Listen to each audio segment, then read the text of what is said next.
বঙ্গোপসাগরে সৃষ্ট নিম্নচাপটি আরও শক্তি বাড়িয়ে পরিণত হয়েছে গভীর নিম্নচাপে। এটি ঘূর্ণিঝড় সেনিয়ার এ রূপান্তরিত হওয়ার শঙ্কা রয়েছে বলে জানিয়েছে ভারতীয় আবহাওয়া দপ্তর। এমন পরিস্থিতিতে বঙ্গোপসাগরে তৈরি হয়েছে আরেকটি লঘুচাপ।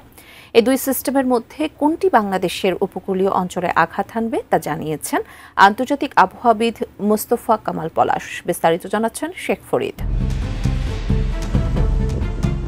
বঙ্গোপসাগরে ঘূর্ণিঝড় সৃষ্টির আশঙ্কা রয়েছে বলে জানিয়েছেন কানাডার সাসকাচুয়ান বিশ্ববিদ্যালয়ের আবহাওয়া ও জলবায়ু গবেষক মোস্তফা কামাল পলাশ। 25 নভেম্বর সামাজিক মাধ্যম ফেসবুকে দেওয়া এক স্ট্যাটাসে এমন তথ্য জানান পলাশ।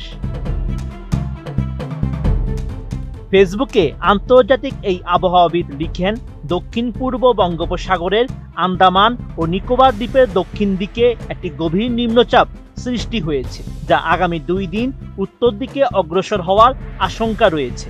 একই সঙ্গে দক্ষিণ পশ্চিম বঙ্গোপসাগরে শ্রীলঙ্কার পশ্চিম পাশে একটি লঘুচাপের সৃষ্টি হয়েছে, যা উত্তর পূর্ব দিকে অগ্রসর হওয়ার আশঙ্কা করা যাচ্ছে। পোস্টে পলাশ উল্লেখ করেন, এই দুই সিস্টেমের মধ্যে মাত্র একটি ঘূর্ণিঝড়ে পরিণত হওয়ার আশঙ্কা রয়েছে। শ্রীলঙ্কার পাশে তৈরি হওয়া লঘুচাপটি ঘূর্ণিঝড়ে পরিণত হওয়ার সম্ভাবনা বেশি। এই ঘূর্ণিঝড়টি কেমন শক্তিশালী হবে ও কোন স্থানের উপর দিয়ে স্থলভাগে আঘাত করবে, এই বিষয়ে বিভিন্ন দেশের আবহাওয়া পূর্বাভাস মডেল ভিন্ন ভিন্ন তথ্য দিচ্ছে। নতুন বাংলাদেশ গড়তে এলো জুলফিকার স্টিল। জুলফিকার স্টিল, ইস্পাত দৃঢ় অঙ্গীকার।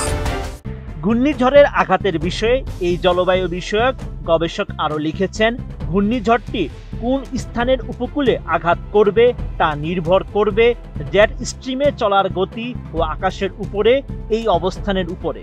জেট স্ট্রিমের অবস্থানের উপরে ভিত্তি করে ভারতের অন্ধ্রপ্রদেশ রাজ্য থেকে শুরু করে মায়ানমারের রাখাইন রাজ্যের উপকূলের মধ্যবর্তী যে কোনো স্থানের উপর দিয়ে উপকূলে আঘাত করার আশঙ্কা রয়েছে। আগামী 28 নভেম্বর অধিক নিশ্চয়তা সহকারে জানা যাবে সম্ভাব্য ঘূর্ণিঝড়টি কেমন শক্তিশালী হবে ও কোন স্থানের উপর দিয়ে স্থলভাগে আঘাত করার সম্ভাবনা অপেক্ষাকৃত বেশি। সমুদ্রগামী জেলেদের উদ্দেশ্যে পলাশ লিখেন, ডিসেম্বর মাসের 3 তারিখের পর থেকে উত্তর বঙ্গোপসাগরের সমুদ্র উত্তাল হওয়ার আশঙ্কা রয়েছে।